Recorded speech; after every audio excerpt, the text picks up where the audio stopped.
This is Growing Up in the Hood, Part 1.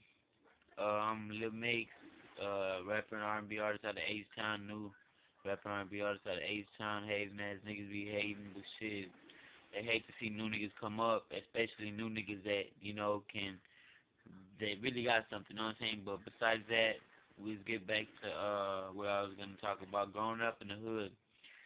Growing up in the hood, man, can be hectic. You know what I'm saying? People trying to put you under them. People trying to put you down. Say if you want to be a crib, hey, you little nigga, you want to be a blood, just so they can have your ass go do some dirt for their ass and get them money, put money in their pocket to fuck your ass off. And other shit like, you know what I'm saying?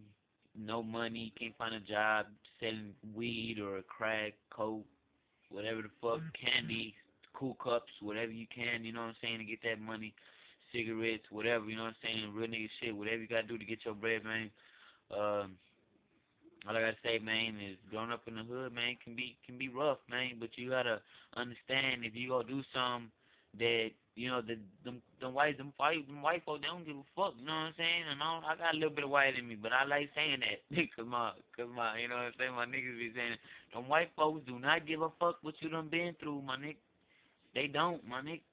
They will lock your ass up. They don't care if your mama smoked crack, your daddy was never there, none of that shit. You do something, you pay the consequences, my nigga. So think about it. Hey, is it worth it? Man, take your time, have patience like I'm having patience, look for a job. When you find a job, maybe everything, you know what I'm saying, will be right for you. And you can live your life right, man. So just remember that, man. It's your boy Lil Mix, man. Alright. I'm sorry, H-Time, nigga.